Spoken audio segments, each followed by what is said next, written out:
അസ്സലാമലൈക്കും. ഞാനും തലാസ്മ മേജറാണ്. നമ്മളെ ചികിത്സയ്ക്ക് വേണ്ടിയിട്ട് ഓപ്പറേഷനൊക്കെ വേണ്ടിയിട്ട് നിറയെ പൈസ വേണം.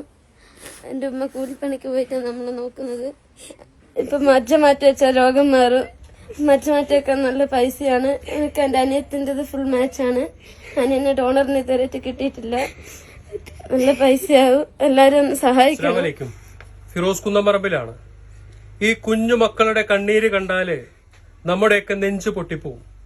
ഒരിക്കലും ഇവരെ സഹായിക്കാതെ മാറി നിൽക്കാൻ നമുക്ക് സാധിക്കില്ല. കാരണം അത്രയ്ക്കും ദയനീയമാണ് ഈ കാഴ്ച. ഒരു കുടുംബത്തിലെ 2 മക്കൾക്കും തൽസീമിയ മേജർ എന്ന മാരകമായ അസുഖം ബാധിച്ചിട്ട് മജ്ജ മാറ്റിവെക്കാൻ വേണ്ടി 1 രൂപ പോലും കയ്യിലില്ലാതെ ഇനി എന്ത് ചെയ്യണമെന്നറിയാതെയാണ് ഈ ഉമ്മയും ഈ മക്കളും നിങ്ങളുടെ മുന്നിൽ ഇങ്ങനെ കരഞ്ഞു പറയണത്. കൂലിപ്പണിക്ക് പോകുന്ന ഉമ്മയാ. കൂലിപ്പണിക്ക് പോയി ഈ 3 മക്കളുടെ ഭക്ഷണത്തിന് തന്നെ ബുദ്ധിമുട്ടുമ്പോ ഏകദേശം 2 മക്കൾക്ക് മജ്ജ മാറ്റിവെക്കാൻ 80 ലക്ഷം രൂപയോളം ചെലവ് വരുന്നുള്ളതാണ്. അസ്നത്ത് എന്ന് പറയുന്ന ഈ കുട്ടിക്ക് മജ്ജ നൽകുന്നത് അവളുടെ സഹോദരിയാണ്. പക്ഷേ മുഹമ്മദ് നിയാസിന് മജ്ജ കൊടുക്കാൻ ആരുമില്ല. മുഹമ്മദ് നിയാസിന് പുറത്തു നിന്നാണ് മജ്ജ. അതുകൊണ്ടാണ് ഇവർക്ക് 2 പേർക്കും ഇത്രയും ചെലവ് വരുന്നത്. ഒരു നിവൃത്തിയില്ലാത്ത കുടുംബമാണ്. വാപ്പ പോലും ഇവരെ നേരമണം നോക്കാനില്ല. ആരുമില്ല, അവർക്ക് ആരുമില്ല. അനാഥമായി ജീവിക്കുന്നത് പോലെ 3 മക്കളെയും കൊണ്ട് ഒരു ഉമ്മ കഷ്ടപ്പെടുക. ഈ മക്കൾക്ക്, ഈ കുരുന്നുകൾക്ക് നിങ്ങളുടെ സഹായം വേണം. കഴിയുന്ന ആളുകള് എല്ലാവരും സഹായിക്കണം. ഈ വീഡിയോ നിങ്ങളുടെ ഫാമിലി ഗ്രൂപ്പിലും ഫ്രണ്ട്സ് ഗ്രൂപ്പിലൊക്കെ ഇട്ടിട്ട് ഈ മക്കളുടെ കണ്ണീരിന് നിങ്ങൾ എന്തെങ്കിലും ഒരു വഴി നിങ്ങൾ ചെയ്തു കൊടുക്കണം. അല്ലാതെ വേറെ നിവൃത്തിയില്ല. ഈ കുഞ്ഞു മക്കളെ നമുക്ക് അങ്ങനെ വിട്ടുകൊടുക്കാൻ സാധിക്കില്ല. എല്ലാവരും സഹായിക്കണം. ഇവർക്ക് വേണ്ടി ഒരു കമ്മിറ്റി രൂപീകരിച്ചിട്ടുണ്ട്. കമ്മിറ്റിയുടെ ആളുകളൊക്കെ അപ്പുറത്ത് നിൽക്കുന്നുണ്ട്. എല്ലാവരെയും ചേർത്ത് ഇത് ഒന്നുകൂടി വിശദീകരിക്കും. എല്ലാവരും സഹായിക്കണം എന്ന് ഒരിക്കൽ കൂടി അഭ്യർത്ഥിക്കുകയാണ്. അസ്സലാമു അലൈക്കും. മാനന്തവാടി നഗരസഭയിലെ 23-ാം ഡിവിഷനിലെ കൗൺസിലറാണ് ഞാൻ.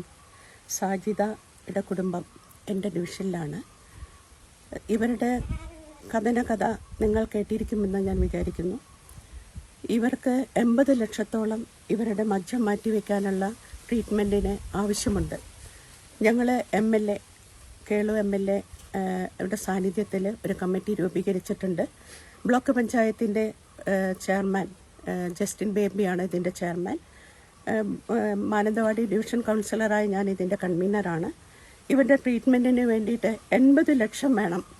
സുമിനസുകൾ ഈ കാര്യത്തിൽ ഇവരുടെ കൂടെ ഉണ്ടാകണമെന്നാണ് കൗൺസിലർ എന്ന നിലയ്ക്ക് എനിക്ക് നിങ്ങളോട് പറയാനുള്ളത്. ഞാൻ റഷീദ് നീലാംബരിയാണ്. എനിക്കറിയുന്നൊരു കുടുംബമാണ്. നമ്മൾ ഈ സോഷ്യൽ വർക്കുമായി ബന്ധപ്പെട്ടിട്ട് വർഷങ്ങളോളായി ഇവർ ബുദ്ധിമുട്ട് അനുഭവിക്കുന്നു. ഭർത്താവ് കൃത്യമായി നോക്കലില്ല. വളരെ ബുദ്ധിമുട്ട് അനുഭവിക്കുന്ന കുടുംബമാണ്. കഴിയുന്ന ആളുകളൊക്കെ ഇവരെ സംഘടനത്തിൽ നിന്ന് ഒരു കരകയറ്റാൻ എല്ലാവരും ഒരു താങ്ങായി തണലായി നിൽക്കണം. വയനാട് ജില്ലയിലെ മാനന്തവാടി ആറാട്ടുതറയിലെ ഈ കുടുംബം നിങ്ങളുടെ മുന്നിൽ കൈനീട്ടുന്നത് ഒരു നിവൃത്തിയില്ലാത്തത് കൊണ്ടാണ്. ഈ 2 മക്കളുടെ മജ്ജ മാറ്റിവെക്കാൻ വേണ്ടി ഒരു നാട് മുഴുവൻ നിങ്ങളുടെ ഒപ്പം നിൽക്കുകയാണ്. നിങ്ങളുടെ സഹായം കാത്തു നിൽക്കുകയാണ്. കാരണം ഒരു നിവൃത്തിയില്ല. ഭർത്താവ് പോലും തിരിഞ്ഞു നോക്കാതെ ഈ 3 കുഞ്ഞുമക്കളെയും കൊണ്ട് ഈ ഉമ്മ കൂലിപ്പണിയെടുത്താണ് ഈ കുടുംബത്തെ നോക്കിക്കൊണ്ടിരിക്കുന്നത്. ഒരു നിവൃത്തിയില്ലാത്തൊരു കുടുംബം. 80 ലക്ഷം രൂപയാണ് ഇവരുടെ ചികിത്സയ്ക്ക് വേണ്ടത്. ഈ ഉമ്മയുടെ പേരിലുള്ള അക്കൗണ്ട് നമ്പറും അതുപോലെ തന്നെ ഗൂഗിൾ പേ നമ്പറൊക്കെ ഞാൻ ഇതിന്റെ കൂടെ വെക്കുന്നുണ്ട്.